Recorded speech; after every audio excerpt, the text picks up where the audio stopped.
Isang mapagpalang araw po sa atin mga kalaban lang laban. Ayan po, laban lang po tayo sa buhay dahil po ang lumanlaban ay siyang nagtatagumpay. Ayan po, ito po muna ang unang step po ng ating work.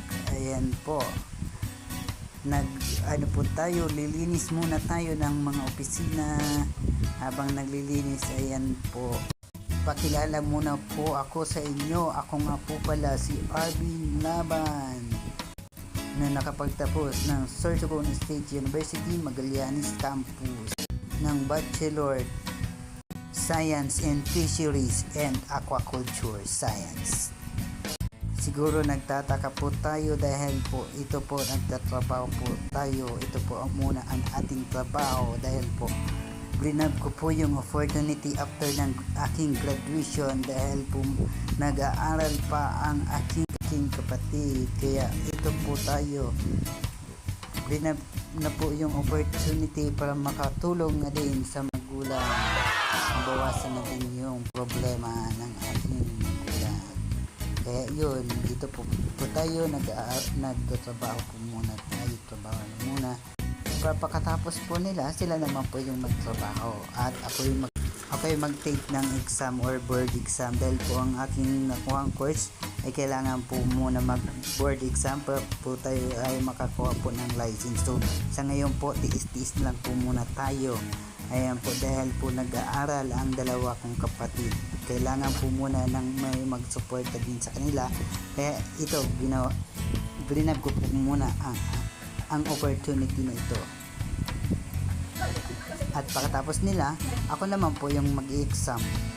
Tapos sila na muna ang magtatrabaho. Ayan po. Ayoko po kasi yung maraming isipin. Ayoko kasi na nandun mag-board exam ako tapos may maraming gastusin sa bahay. Ayan po. Kaya po yun, sabi ko pagkatapos nila is magbo-board exam po muna ako dahil gusto ko rin magkaroon ng trabaho yung may license dahil po mas maganda po yung may lisensyado po tayo.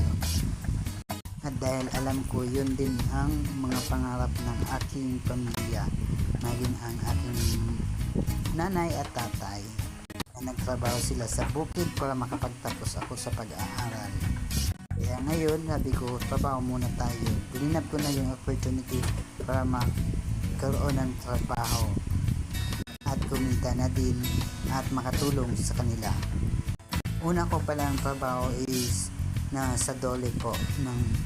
Pagka-graduate ko po, nagtrabaho na po tayo sa Dole po.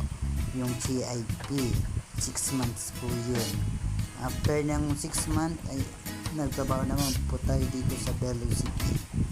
Ayan po, tinawagan po tayo ng aking amo at nandito by the way po pala mga kalaban ng laban, kung saan po ako nag-aaral ay nandito po rin po ako nagtatrabaho.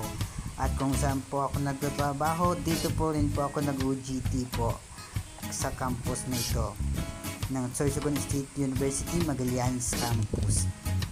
Hanggang sa nakapagtapos po tayo. Ayan po, after po ng ng graduation, talagang pasok na po tayo pinalunisan dahil before po ng graduation nagpapaalam na po ako dahil nag-OJT po tayo, paalam na po tayo kung sino ma-assign po sa aking trabaho. Tapos after po nun, kinausap po ako ng aking amo na si Mang Lin. Ayan po, kinausap po tayo kung gusto ko daw po ay magtrabaho po doon.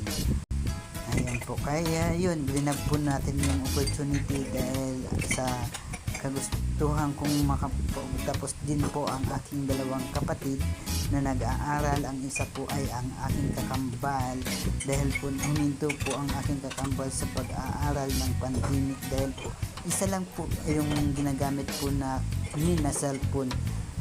Kailangan po talaga na nandun na hindi kinaya po. Nag-aaral po siya ng pandemic kaya lang hindi po kinaya dahil po isa lang nga po yung cellphone. Kailangan po natin ay online po na nag-aaral po. Online po yung gagamitin dahil po bawal po noon talaga yung face to face sa pag-aaral. So yun, hindi po kinaya, nagpaubaya po ang aking kakambal, kaya ngayon siya naman po yung aking tinutulungan ngayon, maging po ang aking kapatid na bunso.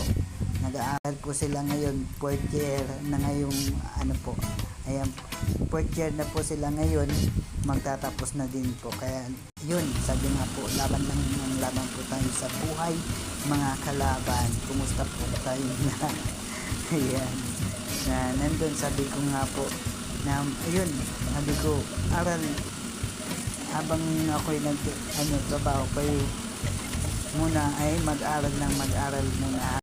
Ayan po mga kalaban lang laban, hanggang dito lang po muna ang ating video. Laban lang po tayo sa buhay para tayo ay magtagumpay. Like and share and follow na po tayo.